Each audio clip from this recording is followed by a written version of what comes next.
Bueno, estoy contento de ver cada uno de ustedes aquí hoy en día. Gracias por recordarme en oración. En las últimas semanas he tenido dificultad con mi salud, mi voz, bueno, ya la tengo mi voz de nuevo, así que estoy contento. No soy 100%, pero como 90%, así que estamos llegando, gracias a Dios.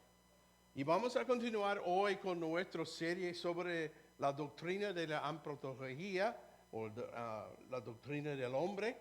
Hemos estado en los primeros capítulos del libro de Génesis y vamos a estar ahí hoy día también. Y luego el domingo que viene, bueno, vamos a estar en Efesios capítulo 2, en el Nuevo Testamento. Bueno, el título del mensaje es El hombre y la mujer en perspectiva bíblica. Y bueno, el punto principal es Dios en su sabiduría diseñó a los hombres y a las mujeres iguales ante de Él, pero con distintas diferencias importantes. Y bueno, al llegar para este mensaje, yo sabía que esta mañana me encuentro en una situación peculiar. No importa lo que diga o lo cuidadosamente que lo diga, alguien estará en desacuerdo conmigo en cuanto a eso. Pero eso no es todo. No solo habrá gente que no esté de acuerdo conmigo, sino que incluso la gente que esté de acuerdo conmigo probablemente no estará de acuerdo con todo lo que diga hoy en día. Si puede encontrar algún consuelo en eso, y yo no encuentro mucho, es que al menos que puedo garantizarte una cena de domingo emocionante. Tendrán mucho que hablar cuando termine mi mensaje. Y eso me lleva a un punto importante. No estás obligado a estar de acuerdo con lo que digo hoy. Cada vez que yo predico sobre un tema controvertido, me gusta decir a la gente desde el principio que no espero que se fíen en mi palabra. Usted no dejó su cerebro en la puerta cuando entró. Y predico este mensaje esperando que piensen detenidamente en lo que yo digo. Por supuesto, creo que todo lo que voy a decir esta mañana es cierto. Creo firmemente que las opiniones que voy a expresar están de acuerdo tanto con la Biblia como con la realidad. Pero puede usted no piense lo mismo, no pasa nada. No tiene por qué creerme. Lo que sí tiene que hacer, y es la verdad cuando cualquier mensaje que yo comparto con ustedes, sí lo que tiene que hacer es comparar mis palabras con la palabra de Dios para decir hasta qué punto coinciden ambas. Si en algún momento mis palabras se desvíen de la palabra de Dios, desecha mis palabras. No espero que me creas solo porque soy el pastor. Pero sí espero que escuche con atención y luego compare lo que yo digo con lo que dice la Biblia. Y bueno, en nuestra situación hoy en día no es la culpa de Dios. Una vez superado este punto, creo que todos estamos de acuerdo en que el tema de las relaciones entre hombres y mujeres es candente. En muchos sentidos se ha convertido en el tema de, bueno, los 80s, los 90s, aún hoy en día. Pero no es solo una cuestión cultural, social o política. También es una cuestión espiritual y teológica muy sentida. En todos los Estados Unidos, las principales confesiones religiosas están eligiendo a mujeres para ocupar cargas que antes solo estaban reservados a los hombres. Las mujeres ahora sirven como ancianos, pastores, obispos. Una institución tan poderosa como la Iglesia Católica Romana se ha visto sacudida en los últimos años por una protesta masiva contra un sacerdocio exclusivamente masculina. Y no hay duda aún, hoy en día hay muchas iglesias tradicionales, tienen pastoras. Pero el debate está aún más cerca de casa. El movimiento feminista ha entrado por fin en el movimiento evangélico, produciendo algo llamado feminismo evangélico. Algunos profesores y teólogos han ganado notoriedad por sus libros en los que piden se ponga fin a la práctica de los ancianos y pastores exclusivamente masculinos. Lo que hace que su enfoque sea único es que argumenten desde el marco evangélico de la creencia de la inspiración de las Escrituras y la deidad de Jesucristo. En efecto, son evangélicos que argumenten en contra la postura tradicional de la jefatura masculina, al menos tal y como se ha entendido tradicionalmente.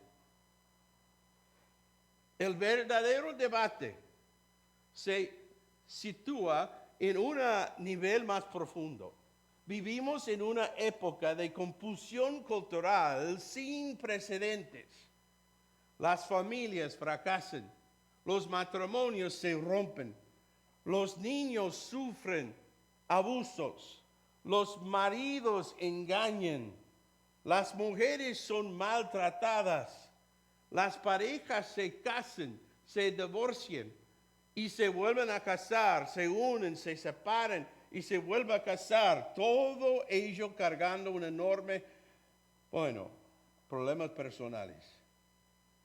Tenemos familias separadas, familias mixtas y familias disfuncionales. La familia nuclear tradicional en la que el padre trabaja y la madre se queda en casa para cuidar los dos hijos explotó hace 30, 40 años atrás. Y todavía estamos recogiendo los pedazos. ¿A quién le sorprende que la última novedad en el campo de la batalla cultural sean los matrimonios homosexuales? Claro, ¿por qué no? Cuando el matrimonio heterosexual está fracasando tanto, ¿por qué no probar una forma alternativa? ¿Quién puede decir que uno es mejor que el otro? Al fin y al cabo, la moral sexual es un asunto puramente privado entre adultos que dan su consentimiento. ¿Correcto? No está bien. La moralidad sexual no es un asunto privado y no está determinado por lo que dos adultos que consienten quieren hacer. Existen normas absolutas de lo que está bien y lo que está mal. Normas establecidas antes de, cualquier tipo de programa en el televisor. Pero decir eso es como escupir al viento. También es como meter el proverbial dedo en el dique que gotea. Hay más agujeros que dedos y el agua entra por todos lados. Y esto me lleva a la cuestión de fondo. Cuando se examina toda la cuestión de las relaciones entre hombres y mujeres, en toda su complejidad, dos preguntas resuenan en la mente. ¿Qué significa ser un hombre? ¿Qué significa ser una mujer? ¿Existe algo llamado masculinidad y feminidad? que no sea simplemente cultural o biológico. Hay algo innato en el ser humano que puede llamarse masculinidad. Hay algo innato en ser mujer que puede llamar feminidad. Si la respuesta es afirmativa, ¿cuáles son las cualidades esenciales de masculinidad y feminidad? Dicho de otro modo, ¿tiene Dios la intención de que los hombres y las mujeres funcionaron de forma diferente en función de su masculinidad y feminidad? ¿O esas diferencias, que son obvias para todos, deben ser descartadas, minimizadas, simplemente ignoradas como irrelevantes? ¿Existen el hombre y la mujer bíblicos? Si es así, ¿cómo debería reflejarse esa realidad en el hogar y en la iglesia? Evidentemente son preguntas explosivas. Los científicos responden de una manera, los sociólogos de otro, los antropólogos de otro, los teólogos de otro. Y el movimiento feminista en su conjunto tiende a restar importancia a las diferencias entre mujeres y hombres. Y en la gran guerra cultural de los finales del siglo XX y principios del XXI, este punto de vista ha ido ganando poco a poco una enorme popularidad. Esta mañana voy a sugerir que la respuesta está totalmente en otra dirección. En concreto, voy a argumentar que la Biblia sí hace las diferencias, enseña diferencias creadas por Dios entre los hombres y mujeres. Y dentro del marco de la igualdad básica, Dios ha ordenado que los hombres y las mujeres sean muy diferentes en su constitución básica. Esas diferencias creadas por Dios deben ser reconocidas, respetadas, celebradas en el hogar y en la iglesia. Y para corroborar esta afirmación, dirija tu atención a las primeras páginas del primer libro de la Biblia. No hay que leer mucho para que Dios empiece a abordar la cuestión de las relaciones entre hombres y mujeres. De hecho, creo que Génesis 1 al 3 nos proporcione el marco básico para responder a nuestras dos preguntas cruciales. Así que estamos en el libro de Génesis, Génesis 1 a 3. Y cuando examinamos los 3 primeros capítulos de Génesis, descubrimos que revelan 3 facetas diferentes de la relación hombre-mujer. Génesis capítulo 1 habla de la igualdad. Génesis capítulo 2 habla de la diferenciación. Y Génesis 3 habla de la responsabilidad ante Dios. Y cuando esos 3 capítulos se toman como un todo unificado, podemos empezar a formarnos una visión bíblica de lo que significa ser hombre y lo que significa ser mujer. Ahora vamos a hablar sobre la igualdad. Génesis 1, 26 al 27 lo dice claramente. Yo dijo Dios, hagamos al hombre a nuestra imagen, conforme a nuestra semejanza, y ejerza dominio sobre los peces del mar, sobre las aves del cielo, sobre los ganados, sobre toda la tierra, sobre todo reptil que se arrastra sobre la tierra. Versículo 27. Dios creó al hombre a imagen suya. A imagen de Dios lo creó, varón y hembra los creó. Ahora, vamos a observar rápidamente los siguientes hechos. El hombre está hecho en la imagen de Dios. Al hombre se le da la autoridad de gobernar sobre el resto de la creación. Y el hombre es creado como varón y mujer. Y como la raza humana procede de la mano del Creador, viene dividida en varón y hembra. Ambos están hechos a imagen de Dios. Uno no es, noten, uno no es superior y el otro inferior. Uno es mayor y el otro menor. En términos de portar la imagen de Dios, el hombre y la mujer están ante Dios iguales en valor, valía y dignidad. Y como nota al margen, debemos incluir aquí Gálatas capítulo 3, versículo 28, que es la contrapartida nuevo testinario de Génesis 1, 26 al 27.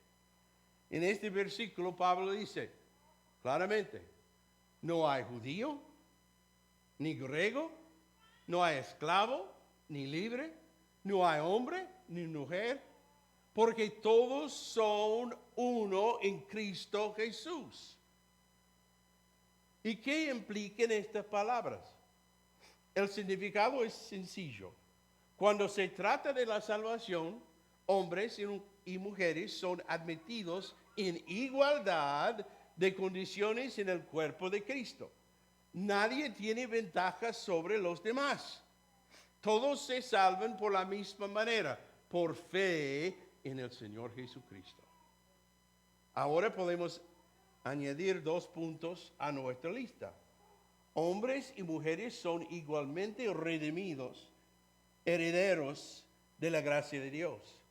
Poniéndolo todo junto, podemos decir como la raza humana viene del mano del Creador, los hombres y las mujeres son iguales en valor, iguales en dignidad.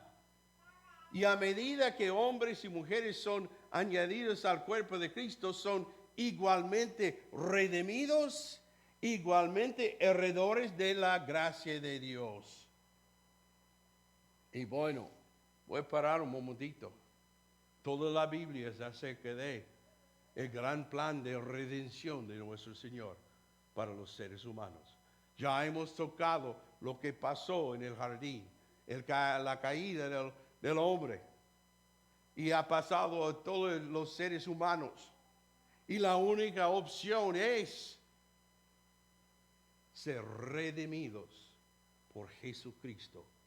Su muerte en la cruz, su resurrección. Tenerle como nuestro Señor y Salvador. Bueno, ¿son iguales los hombres y las mujeres en los ojos de Dios? Sí. ¿Acaso Dios favorece a los hombres sobre las mujeres? No. En virtud de la imagen de Dios existe una igualdad fundamental que supera la brecha de género.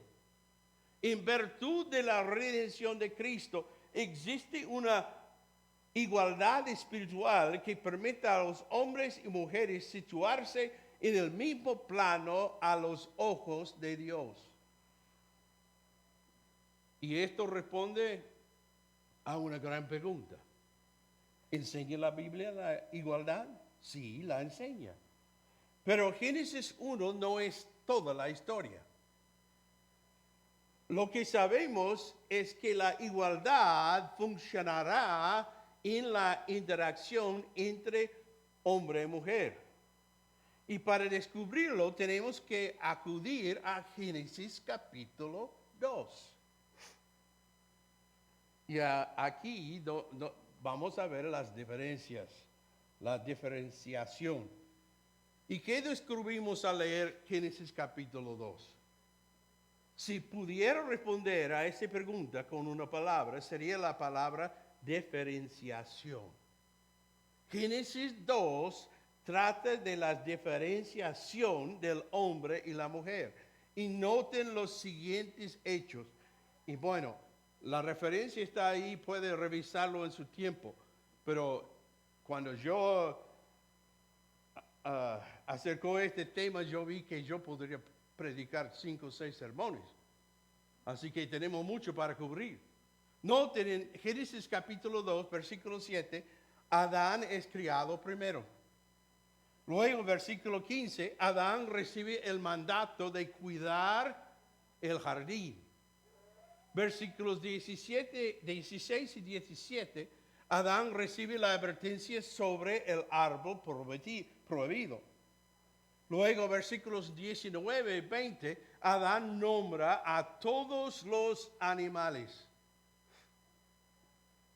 Versículo 21, 22, Eva es apartado del lado de Adán.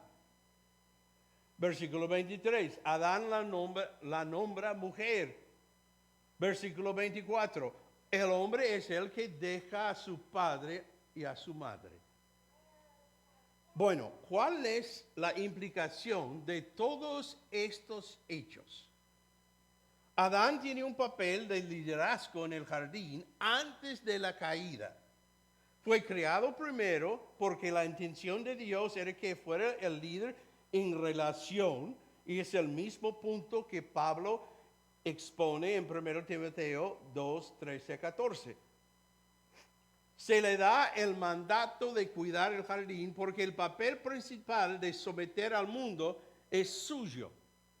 Recibe la advertencia porque Dios le hará personalmente responsable como cabeza de la familia. Nombra a los animales porque es el rey de la creación. Eva es tomado de su lado, no él de su lado. Y 1 Corintios 11 habla de eso. Adán lo nombra mujer y más tarde Eva, porque él es el líder de la relación. El hombre deja a sus padres porque como líder de su hogar, el hombre debe dar el paso iniciático en la relación matrimonial. Se trata de realidades no reversibles. Génesis 2 nos muestra claramente al hombre como líder de la relación desde el principio. Y recuerde que así es como hombre y la mujer debían relacionarse en el paraíso antes de la caída. ¿Qué significa? ¿Se contradice Génesis 1 con Génesis 2? No. El Génesis 2 explica y aclara el Génesis 1. Génesis 1 enseña la igualdad. Génesis 2 enseña la diferenciación. Ambos son verdaderos. Ambos deben mantenerse unidas. Ninguno de ellos puede desecharse a expensas de la otra. La Biblia enseña que los hombres y las mujeres comparten una igualdad básica ante Dios. Pero dentro de esta igualdad y surgiendo de ella, hay una diferenciación fundamental y de gran alcance. Luego hablamos de la responsabilidad hacia Dios. Génesis capítulo 3 nos muestra cómo entró el pecado en el mundo. Y observe los siguientes puntos. 3, capítulo 1, capítulo 3, versículo 1, la serpiente se acerca a Eva, no a Adán, notando lo que está pasando aquí, invirtiendo el orden de Dios. Luego, versículo 6, Eva peca primero, un punto señalado claramente por Pablo en 1 Timoteo capítulo 2. Y versículo 6, Adán peca deliberadamente. Otro punto señalado por Pablo en 1 Timoteo capítulo 2. Dios abra primero a Adán como la cabeza del hogar. Dios castiga a Adán y Eva de manera diferente, versículos 16 al 19. ¿Qué ocurre aquí? Tanto Adán como Eva pecan, esto está claro, pero sus pecados no son los mismos. ¿Por qué la serpiente se acercó primero a Eva? No porque pensara que era más crédula, sino porque la estaba tentando a derrocar el orden creado que hacía de Adán el cabeza de la familia. ¿De quién es el mayor pecado? El de Adán. Porque él es la cabeza de su esposa, el líder de su hogar y la cabeza representativa de toda la raza humana. En ninguna parte de la Biblia se pone la entrada de pecado a los pies de Eva, aunque ella claramente pecó primero. ¿Por qué?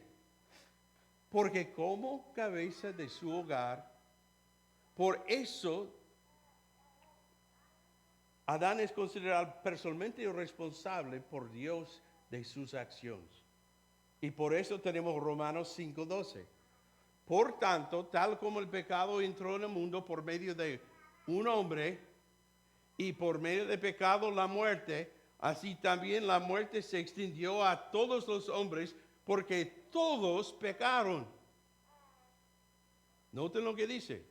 No a través de una pareja, no a través de dos personas, no a través de una mujer, pero por medio de un hombre. Dios hace responsable a Adán de lo ocurrido en el jardín porque aunque Eva pecó primero. Por cierto, esto ayuda a explicar lo que significa ser cabeza de familia. Ser cabeza significa que el hombre asume la responsabilidad personal de lo que ocurre en su familia. No es una declaración de quien toma todas las decisiones, o quien lleva la chequera, o quien trabaja fuera de casa y quien no. Esas cuestiones resuelven mejor en función de la superdotación. Quien sea mejor con los detalles debe llevar, bueno, el chequero. Fin de la discusión. La jefatura significa que Dios ha llamado al hombre a dirigir a su hogar y por lo tanto lo hará personalmente responsable de lo que sucede en su hogar. El énfasis está en la responsabilidad y la rendición de cuentas, no en la autoridad y el poder. Bueno, podemos encontrar útil una ilustración del ejército que utiliza ese mismo principio.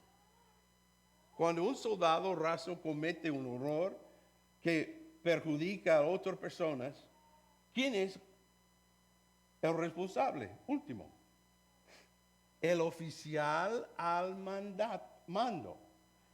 Su oficial al mando. Por ejemplo, si un tercer oficial encalla un barco y el capitán del barco será despojado de su rango y probablemente retirado, aunque no estuvieran personalmente al timón, no importa quién estuviera al timón. El capitán es personalmente responsable de todo lo que ocurre en su barco, independientemente de su implicación personal. Lo mismo ocurrió en el jardín. Adán fue considerado personalmente responsable por Dios por la entrada del pecado, aunque Eva claramente pecó primero. Y vamos a ver que hay distintos castigos también. ¿Qué debemos pensar del hecho que Dios asigne castigos tan diferentes a Adán y Eva? Sugiero que los castigos se mueven en línea de lo que significa ser mujer y lo significa ser hombre. Eva es castigada en dos áreas más cercanas a su corazón. El primero en el parto. El segundo en su relación con Adán. El juicio de Dios sobre Eva se refería tanto a su capacidad exclusivamente femenina de dar luz como a su relación con Adán. En otras palabras, su apego físico a Adán le llevaría a momentos de dolor insoportable en el parto. Su apego personal implicaría angustia y batalla. Pero nótense la diferencia en el castigo de Adán. Versículos 17 al 19. Maldito el suelo, trabajo penoso, espinas y cardos, sudor de su frente. El énfasis es completamente diferente. Eva es castigado en la área de sus relaciones. Adán es castigado en el área de su trabajo en el mundo. El juicio de Adán fue diferente. Dios le exigió que soportara dificultades desconocidos hasta entonces mientras intentaba someter su mundo. Ahora tendría que trabajar en un entorno hostil en que a menudo fracasaría y vivir con una mujer que estaría más preocupado por sus propias necesidades que por las de él. Perdió la sensación de plenitud que se obtiene al someter poderosamente su mundo y tocar de forma significativa a una mujer que prioritariamente valoraría su trabajo y disfrutaría su implicación. Bueno, personalmente voy a decir que me recuerdo cada vez que tengo que trabajar afuera, esta maldición es horrible. No hay cosa más que odio yo de mantener el césped y el jardín. Tanto trabajo y una vez que lo hace, bueno, está ahí el próximo día para hacerlo de nuevo. Nunca termina.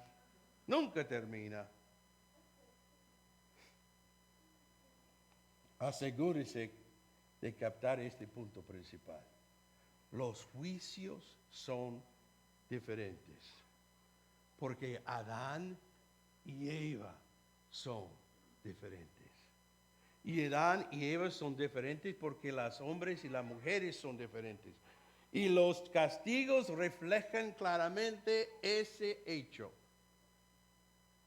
Aunque un resumen, Génesis 1 a 3, revela una igualdad fundamental entre los hombres y las mujeres. También revela una diferenciación claramente definida en el propósito y la misión que surgen de la igualdad básico. Antes de la caída, Adán desempeñaba un papel de liderazgo y Eva era su compañera de igualdad de condiciones, ayudándole y apoyándole.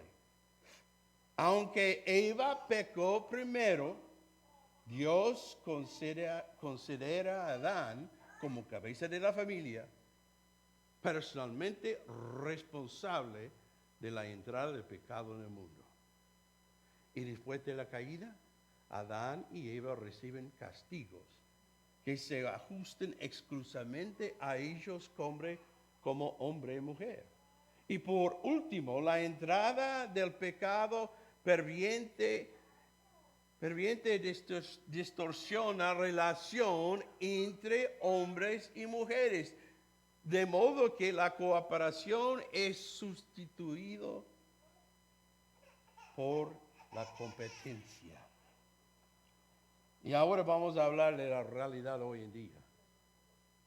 Aunque ha pasado miles de años desde aquel fatídico momento en Edén, la competición sigue siendo el nombre del juego. Las mujeres siguen queriendo dominar a los hombres y los hombres siguen queriendo dominar a las mujeres. Esos dos males se manifiestan de dos maneras diferentes. Primero, para el hombre, el machismo. Yo defino machismo como la falta de respeto intencionado hacia las mujeres. Es cualquier actitud que devalúe a las mujeres o las trata como menos que plenamente humanas. Permíteme sugerir 4 formas en que el machismo asoma su fea cabeza. Y bueno, yo podría gastar mucho tiempo aquí, pero hay 4. Acoso sexual. 2, comentarios y bromas denigrantes. Abuso físico, emocional y sexual. Y la infidelidad conyugal. Luego tenemos el feminismo radical. Y yo defino esto como la glorificación secular de la mujer. Es la actitud que dice que las mujeres deben tomar el control de sus propios destinos independientemente de lo que digan o hagan los demás. Y en última instancia es el rechazo de la autoridad de Dios como creador del universo. Y vemos el fruto maligno del feminismo radical en al menos 4 áreas. Primero, la negación de las diferencias. Número 2, menosprecio de la maternidad. En nuestra sociedad actual existe una profunda ambivalencia respecto a la maternidad y a lo que solíamos llamar las tareas del hogar. Y gracias al control de la natalidad, las parejas pueden casarse y no tener hijos. Y mujeres pueden posponer la maternidad para establecer plenamente sus carreras. Y ahora las mujeres pueden abortar cualquier niño inconveniente que conciban. La maternidad se considera una profesión de segunda clase. Y para aquellas mujeres que no tienen la suerte de empezar a ascender la escala empresarial, una vez más el pasado señala el camino hacia la verdad. En otras generaciones, y yo recuerdo cuando yo estaba en el liceo, en los años 60, había clases, cursos de economía doméstica. Y generalmente las mujeres, las muchachas, tomaban esa clase. Porque se entendía que como portadores de hijos, encontrarían su mayor realización en la crianza de sus familias. Bueno, tal visión parece risible hoy en día. Por desgracia, nos reímos con demasiada frecuencia, incluso en la iglesia. No hemos empapado del vino embriagador del mundo que dice, la plenitud se encuentra en una carrera. Una vez la esposa de uno de los candidatos presidenciales pasó por Chicago y cuando se le preguntó por qué se implicaba tanto en la promoción política, eso es lo que como ella respondió. Bueno, podría haberme quedado en la casa horneando galletas. Así es el mundo. O haces carrera y marcas la diferencia, o te quedas en casa, malgastas tu vida horneando galletas. Y bueno, por favor, noten eso. Esto no es un ataque a las mujeres trabajadoras. Estoy a favor de lo que las mujeres encuentren su relación personal en una carrera profesional, si esa es la voluntad de Dios para ellos. Pero no a expensas de ser esposa, madre o ama de casa. Esas cosas deben ser primero. Si se ven forzados a elegir, Las mujeres piadosas deberían elegir primero ser esposa, madre, ama de casa y seguir una carrera profesional como camino secundario en la vida. Obviamente muchas mujeres están tan dotados que no tienen que elegir, sino que pueden hacer todas las cosas bien. Tales mujeres deben ser honrados como modelos de la feminidad y verdaderamente bíblica. Tiene que leer Proverbios capítulo 31 para ver esto claramente. El hecho que este punto de vista parezca extraño, bueno, en los 90 aún hoy en día, es tanto una reflexión sobre el punto de vista como sobre lo mucho que nos hemos alejado de nuestras raíces judeo-cristianas y lo mucho que el pensamiento del mundo se ha infiltrado en la iglesia. El tercer problema con el feminismo radical es el renombramiento de Dios. Me refiero a la tendencia de los teólogos liberales modernos a reescribir la Biblia en nombre de todo tipo de liberación. Las mujeres han rechazado la verdad sobre las diferencias creadas por Dios entre mujeres y hombres. Y a veces, bueno, se han rebautizado en sí mismos. Recuerda el pecado de Eva en Génesis 3, que dijo el serpiente: seréis como Dios. Y en la nueva teología feminista, Dios ya no es el Padre, es el abuelo, el gran espíritu, es nuestro Padre y Madre, el suelo de todo ser. Y algunos de esos títulos proceden del movimiento Nuevo Época, New Age, y otros de la religión de los nativos americanos. Ninguno procede de la Biblia. Y bueno, en cuarto lugar, la glorificación de la inmoralidad en nombre de la liberación. Este es el fin lógico del feminismo. Es interesante, ¿verdad?, que tanto el machismo como el feminismo conduzca a la inmoralidad. Uno al devaluar a la mujer y el otro a glorificarla. Bueno, noten el núcleo de la cuestión. La visión bíblica es algo así. Cuando Dios mira desde el cielo, ve a la raza humana dividida en dos partes, hombre y mujer. Ambas partes son igualmente valorados y amados, pero diferentes entre sí por el diseño original de Dios. Si eres hombre, es una cuestión central y definitoria de su vida. Si eres mujer, es una cuestión central y definitoria de su vida. Convertirse en cristiano no disminuye este hecho. La redención en Cristo no disminuye tu masculinidad o feminidad de ninguna manera. La redime de las distorsiones del pecado y la recrea a imagen de Dios. No eres un cristiano que resulta ser un hombre o un cristiano que resulta ser una mujer. Eres un hombre cristiano o una mujer cristiana. Te presentas ante Dios simplemente como un hijo de Dios, no presente en este manera como género neutro, sino como hombre redimido, mujer redimida.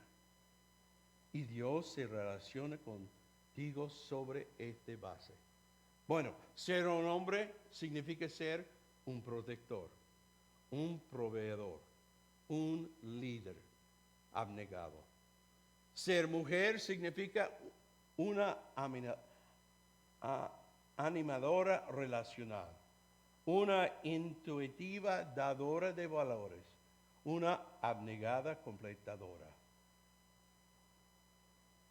Así que el punto de vista bíblico, la jefatura masculina significa que un hombre tiene la santa obligación ante Dios de dar su vida por su esposa.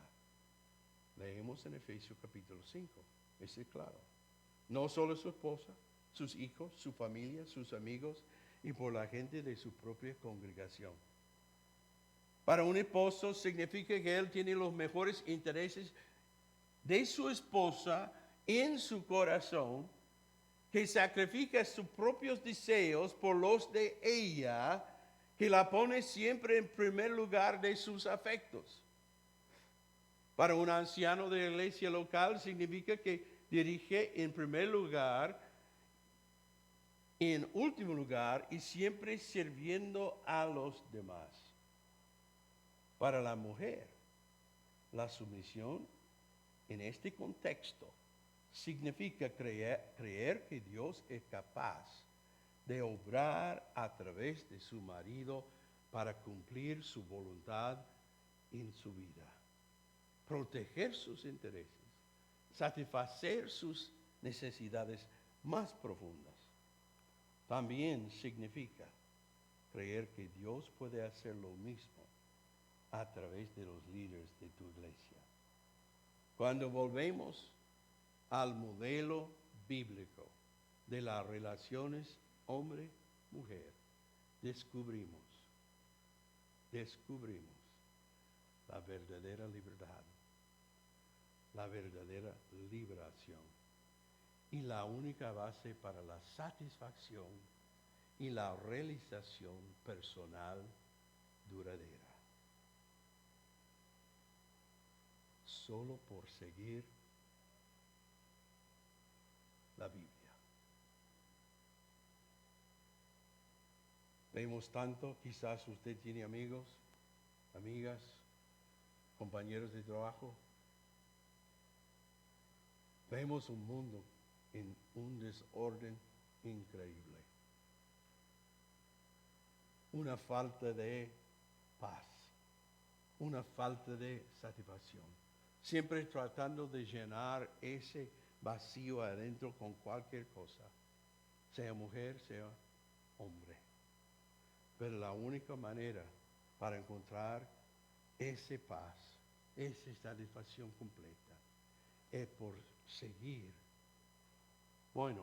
el padrón que Dios ha dado desde el principio. Por supuesto, somos iguales. No hay judío, no hay griego, no hay hombre, no hay mujer ante el Señor. Pero por supuesto, hay diferencias enormes. Y cuando faltamos en reconocerlos, puede causar un caos, una confusión increíble. Por eso tenemos la Biblia, los mandatos de Dios, y debemos seguirlos. Vamos a inclinar nuestra cabeza, cerrar nuestros ojos.